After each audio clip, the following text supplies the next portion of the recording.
Camille Claudel, cette artiste méconnue qui fut durant des années confrontée à une société essentiellement masculine. Compagne de Rodin et sœur de l'auteur, elle va voir son destin brisé par 30 ans d'enfermement. Nel Paxi nous présente cette nouvelle pièce ce 12 et 13 août au Festival du Théâtre de Spa. Un moment unique pour elle avec une pièce qui l'est tout autant. C'est une création mondiale, c'est une pièce qui n'a jamais été jouée. Et donc je suis très heureuse de pouvoir la jouer en première à Spa. Comme tous les spectacles d'ailleurs, j'ai pratiquement tout créé à Spa. Il n'empêche que ton art est primitif. Moi, moi, je n'ai pas besoin de palper pour écrire. Avec mes phrases, j'atteins l'essentiel, qui est invisible. D'un simple coup de talon, je m'arrache à la pesanteur. Et puis je vole. Je plane par-dessus ce monde mesquin et grossier. Taisez-vous, je vous sculpte avec des petites ailes. Tout à l'heure, assis sur ma branche, je voyais toute la Champagne, et Paris au loin, et puis l'océan, et l'Amérique.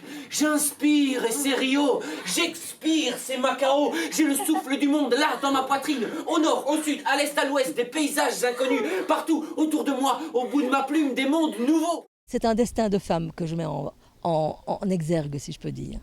Et non seulement d'une femme, mais d'une femme de génie. À travers cette pièce, Nel Paxinou veut rendre un hommage à cette femme au destin tragique qui s'est pourtant battue pour faire exister la créativité chez la femme.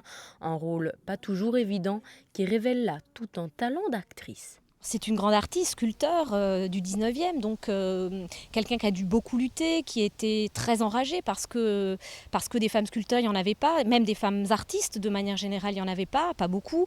On leur laissait peu la parole. Et donc, elle s'est battue contre tout, contre vents et marées, pour exprimer son art et aller jusqu'au bout de ce qu'elle voulait faire, dans une époque où on ne soutient pas les femmes, où on les relègue à des activités de femmes à la maison ou à élever les enfants. Donc voilà, contre tous et contre tout, elle s'est battue, c'est une femme enragée. Tu expieras jusqu'à ton dernier souffle. Ah non, n'essaie pas de me rejeter la faute, cela ne prend pas avec moi. Vous les hommes, vous vous servez des femmes comme d'un instrument. D'abord l'occasion de votre plaisir, puis pour les artistes, vous en faites une source d'inspiration. Cette jument flamboyante sur le bateau, c'est presque comme si tu l'avais créée toute pièce pour pimenter ton œuvre. Elle surgit, par miracle, au moment précis où ton inspiration décline. 4 saisons jalonnent ce parcours aux sources de l'imaginaire artistique, sorte de plongée au cœur des passions humaines. L'hiver de l'enfermement psychiatrique, le printemps de la jeunesse complice avec Paul Claudel, l'été des amours avec Rodin, l'automne des grandes ruptures de la maturité. La pièce traverse différentes époques de sa vie, donc elle est à la fois adolescente, elle est adulte, femme, et elle termine à l'asile comme on le sait. Effectivement, traverser un personnage comme ça, c'est aller chercher beaucoup de choses à l'intérieur de soi, évidemment. Je n'ai jamais été folle, je n'ai jamais été en asile, donc il faut aller puiser des choses qui pourraient ressembler au personnage et qui, en soi, voilà, quelles sont nos dérives aussi, quelles sont nos failles, et aller creuser un peu là-dedans.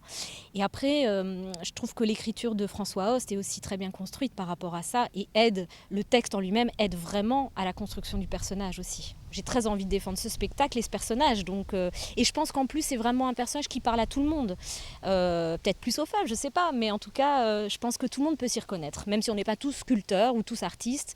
Voilà, cette foi en la vie aussi, on peut retrouver ça dans ce spectacle. Un chef-d'œuvre. Il faudra l'exposer à Bruxelles. Vieille hypocrite, tu feras tout pour annuler la commande officielle. Tu auras bien trop peur du scandale. Trop tard, monsieur Rodin. Votre vie est écrite dans le marbre. Rideau,